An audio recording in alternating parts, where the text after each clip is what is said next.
Hello बच्चों, आपका स्वागत है साइंस जीवी चैनल पे। बच्चों, आप सबका सीबीएसई का रिज़ल्ट आ चुका है क्लास 10th और 12th का।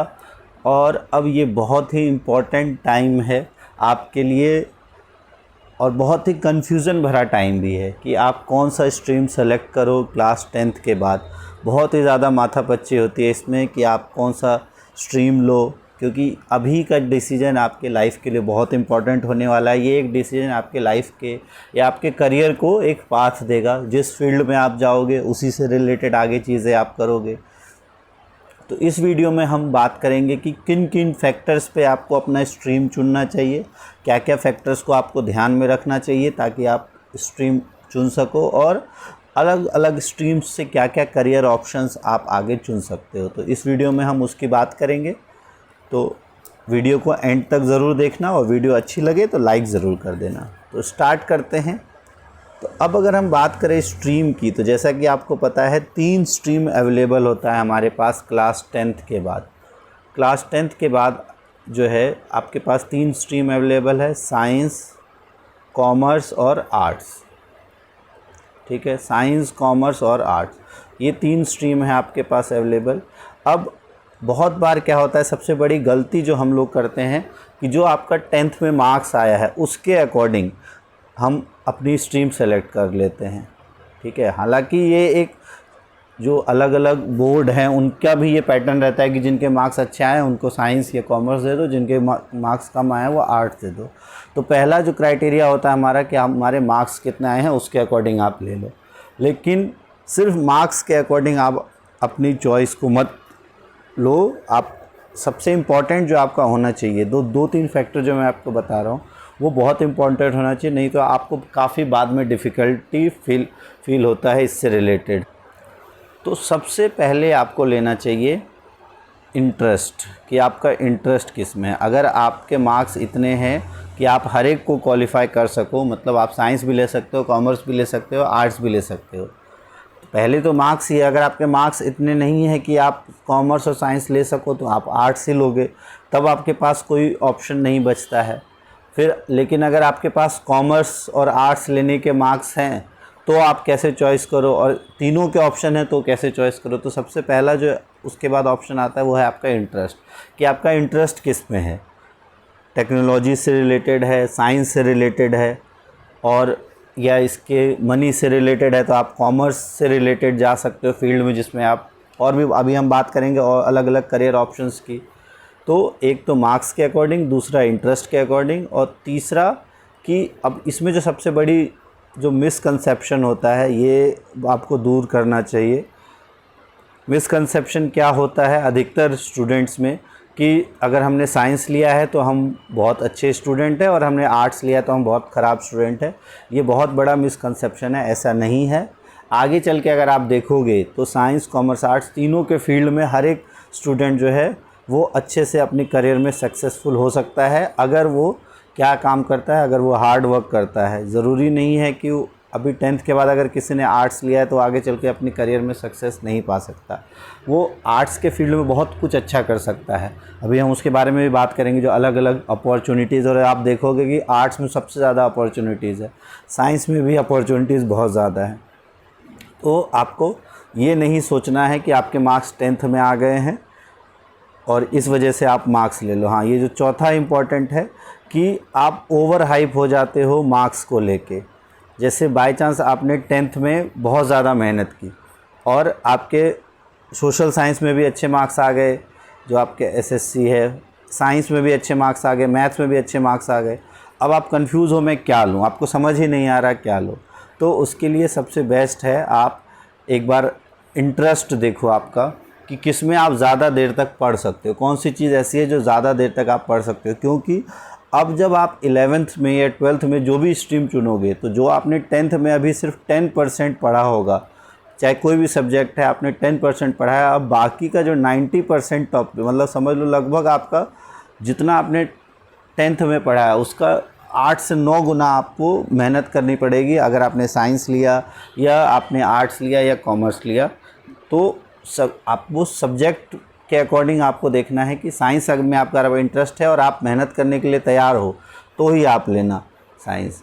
और साइंस विद मैथ्स या विदाउट मैथ्स क्या लें, तो फिर वही डिपेंड करता है। अगर आपका इंजीनियरिंग बैकग्राउंड में जाना है या उससे रिलेटेड किसी भी फील्ड में जाना है तो आप मैथ्स ले सकते हो।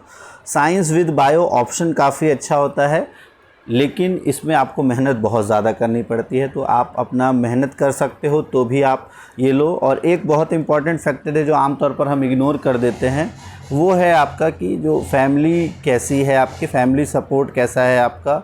अब बहुत बार होता क्या है कि साइंस के लिए, खासकर साइंस और कॉमर्स की जो फील्ड है उसमें आगे की जो हायर एजुकेशन है वो काफ़ी महंगी होती है। आप 12th तक तो चलो गवर्नमेंट स्कूल्स में आप इजीली पढ़ सकते हो, लेकिन जो हायर एजुकेशन है वो काफ़ी महंगा है, तो वो भी आपको अभी से ध्यान रखना है। फॉर एग्ज़ाम्पल अगर मैं बात करूँ MBBS की फ़ीस अभी बहुत महंगी है। अगर आपको MBBS कंप्लीट करना है तो मान के चलो आपको लगभग 70 से 80 लाख उन 5 सालों में लग जाएगा।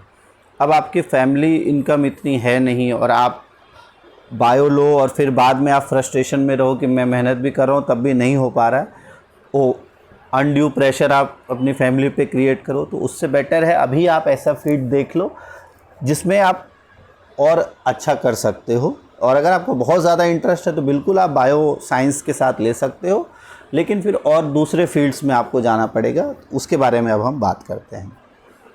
तो ये 3-4 फैक्टर्स आपको ध्यान रखने हैं कि मार्क्स कितने आए हैं, उसके बाद आपका इंटरेस्ट किस में है। मिसकॉन्सेप्शन जो हो जाता है कि साइंस अच्छा है, कॉमर्स अच्छा है, आर्ट्स अच्छा है, तो हर सब्जेक्ट इक्वली गुड है, तो इसमें आपको नहीं जाना है। तो इसलिए आप इंटरेस्ट के अकॉर्डिंग लो। ओवर हाइप मत हो जाओ कि आपके 10th में मार्क्स अच्छे आए हैं तो आप बहुत ज़्यादा इंटेलिजेंट हो गए और 10th में थोड़े कम मार्क्स आ गए तो आप अच्छे स्टूडेंट नहीं हो। दोनों चीज़ें नहीं होना, ना ही अंडर कॉन्फिडेंट होना, ना ही ओवर कॉन्फिडेंट होता है। और फैमिली आपका कितना सपोर्ट कर सकती है हायर एजुकेशन में, इसके बेस पे भी आप अपना फील्ड, काफ़ी इंपॉर्टेंट फैक्टर होता है। हालांकि इसको लोग इग्नोर कर देते हैं, लेकिन मेरे हिसाब से ये भी काफ़ी इंपॉर्टेंट फैक्टर होता है। अब अगर हम बात करें क्या क्या फील्ड में क्या क्या चांसेस हैं, तो अगर हम सबसे पहले देखें 10th के बाद, अगर आप 10th क्लास कंप्लीट कर लेते हो जो कि सीनियर स्कूल सर्टिफिकेट एग्ज़ाम है, इसके बाद बहुत सारे जॉब ऑप्शंस है। मान लो आपको आगे पढ़ाई नहीं करनी है, 10th तक ही करना है, तो इसके बाद क्या क्या जॉब ऑप्शंस है, जॉब अपॉर्चुनिटीज़ है, बहुत सारे हैं।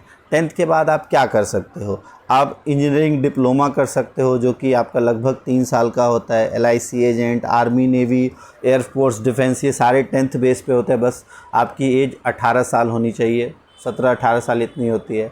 फिर आर्ट टीचर डिप्लोमा, ITI, जो रेलवे के फॉर्म भर सकते हो आप 10th क्लास करके। बैंक के क्लर्क, क्लरिकल एग्ज़ाम के लिए, हालांकि अब जो है ये 12th का हो गया है, पहले 10th था। और भी बहुत सारे जो SSC से रिलेटेड जॉब में आप MTS लेवल जॉब में जा सकते हो। तो ये बहुत सारे ऑप्शंस है, जैसे लेबोरेटरी टेक्नीशियन, डिप्लोमा कोर्स और डाटा एंट्री ऑपरेटर, ये सारी चीज़ आप 10th के बाद इजीली कर सकते हो। फिर पुलिस कांस्टेबल के लिए भी 10th ही minimum, merchant navy, RTO inspector exam, ये सारे अब आगे आप पढ़ाई करके आगे कर सकते हो। अब अगर हम देखें 12th के बाद आप क्या कर सकते हो, तो 12th के बाद ही, क्योंकि आप 10th तक तो हमारा एक ही स्पेसिफिक, हर एक को सेम सब्जेक्ट पढ़ना आता है। 12th में जब आप 3 अलग अलग फील्ड में आते हो तो सबके लिए अलग अलग ऑप्शंस अवेलेबल होते हैं, जो सभी के लिए अवेलेबल हैं। जैसे अगर आप देखो, डिप्लोमा कर सकते हो आप ट्रैवल टूरिज़्म में, लेबोरेटरी टेक्नीशियन बन सकते हो, LIC agent, hotel management diploma, air hostess या पायलट बन सकते हो आप, ठीक है, कॉमर्शियल पायलट लाइसेंस लेके। लेकिन स्पेसिफिक सब्जेक्ट वाइज अगर हम देखें, अगर आपने कॉमर्स लिया है तो कॉमर्स के लिए ये जो ग्रीन में आपको दिया है, ये आमतौर पर कॉमर्स के फील्ड होते हैं, जिसमें 12th के बाद आप CA, BCom, BBA, CS, BCA तब आप कर पाओगे। मैथ्स और इंग्लिश 12th के में साथ रहेगी। बैचलर ऑफ आर्किटेक्चर, ठीक है, उसके बाद DED और कॉल सेंटर का तो एक जॉब रहता ही है। इन सब के अलावा BCom करने के बाद आप क्या क्या कर सकते हो, ये है, अगर आपने BCom किया, BBA के बाद MBA कर सकते हो। BCom के बाद आप जो है MBA और मैनेजर बन सकते हो और बैंक के एग्ज़ाम्स दे सकते हो। LLB कर सकते हो, CA, B.Ed कर सकते हो आप, बैचलर इन लाइब्रेरी साइंस कर सकते हो, और इससे फिर B.Ed, M.Ed और फिर आप यहाँ टीचर भी बन सकते हो। LLB, LLM करके आप लॉयर बन सकते हो। लाइब्रेरी साइंस से लाइब्रेरियन कर सकते हो। CS, फिर MCA आप कर सकते हो। BCA करने के बाद सॉफ्टवेयर जॉब आप ले सकते हो। फिर MPSC, UPSC, IAS अफसर के एग्ज़ाम, ये सारे ग्रेजुएशन बेस्ड एग्ज़ाम तो आप दे ही सकते हो। कंप्यूटर, टेली और NDA वगैरह में भी आप जा सकते हो 12th के बाद, जो इंडियन मिलिट्री एकेडमी से रिलेटेड होता है। फिर अगर आपने आर्ट्स किया है तो भी आपके पास ऑप्शंस की कमी नहीं रहेगी। आप DED, DLED जिसे हम कहते हैं, इससे आप टीचर बन सकते हो। LLB इस आप आर्ट्स से भी कर सकते हो। Fashion designing, interior designing, BBA, MBA, call centre job भी, आर्किटेक्चर, ये भी आप कर सकते हो। फिर इन सब के अलावा BPED जो फिज़िकल एजुकेशन टीचर का है, उससे आप PT टीचर बन सकते हो। MA कर सकते हो आप मास कम्युनिकेशन में, किसी भी सब्जेक्ट में जो आपका आर्ट्स में रहेगा। यहाँ से BA के बाद ये सारे ऑप्शंस खुल जाते हैं। अगर आपने BA किया है तो उसके बाद आप BA के बाद BPED, MA, bachelor of journalism, LLB, MBA, फिर UPSC, MPSC, ये सारे एग्ज़ाम्स जितने भी स्टेट PCS है वो आप दे सकते हो। और इन जो SSC, इन सब के एग्ज़ाम आप SSC, CGL, RRB, NTPC, इन सब के एग्ज़ाम आप दे सकते हो। तो ये तो था आपका आर्ट्स और कॉमर्स का। अब अगर हम बात करें आपके पास साइंस है, 12th में अगर आपके पास साइंस है तो साइंस से आप क्या कर सकते हो। तो अगर आपके पास PCMB, हालांकि ये कॉम्बिनेशंस कम बच्चों के पास होता है, बट अगर PCM या PCMB है, तो अगर आपके पास PCM है और MB दोनों है तो आप डेयरी टेक्नोलॉजी में जा सकते हो, फार्मेसी में, एग्रीकल्चर, बायोटेक, एग्रीकल्चर, BSc, और ये सब करने के बाद ये सारे 4 और कुछ 3 साल के, कुछ 4 साल के कोर्सेज होते हैं। उसके बाद 2 साल आप यहाँ MBA, 2 साल में आप बैचलर फार्मेसी से मास्टर फार्मेसी करके आप अपनी दवाई की दुकान आराम से खोल सकते हो। एग्रीकल्चर में आप MTech कर सकते हो या MBA कर सकते हो। बायोटेक में आप MSc या MBA, एनिमल हस्बेंड्री आप कर सकते हो, डेयरी टेक्नोलॉजी कर सकते हो, आपने एग्रीकल्चर किया है, ठीक है।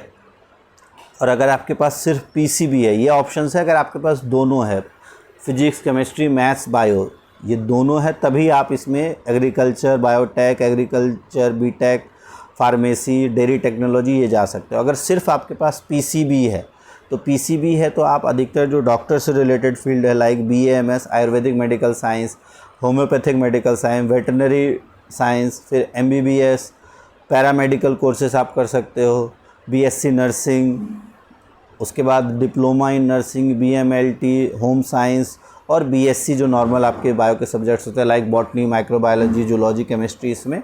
और BSc करने के बाद आप MSc कर सकते हो इन्हीं सेम फील्ड में, फिर MPhil, PhD, MSc या MTech कर सकते हो।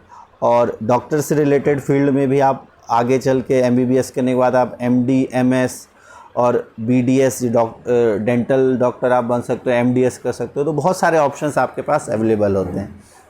इसके अलावा अगर आपने सिर्फ PCM लिया है, जिसमें सिर्फ फिजिक्स, केमिस्ट्री, मैथ्स के अगर आपने लिया है, तो आप क्या क्या कर सकते हो। तो 3 साल का NDA होता है, 5 साल का बैचलर ऑफ आर्किटेक्चर, 5 साल का bachelor of planning and designing, फिर 3 साल आप टेक्निकल एंट्री ले सकते हो इंडियन आर्मी में, बैचलर ऑफ इंजीनियरिंग, BTech, और इंजीनियरिंग डिप्लोमा कर सकते हो आप, BSc फिज़िक्स, BCA, ये सब आप कर सकते हो। फिल्म और टेलीविज़न डिप्लोमा, होटल मैनेजमेंट। तो ये ध्यान रखना आपको, अगर आपको केमिस्ट्री, बॉटनी, माइक्रोबायोलॉजी, जूलॉजी लेना है तो आप PCB के साथ ही आपको जाना होगा।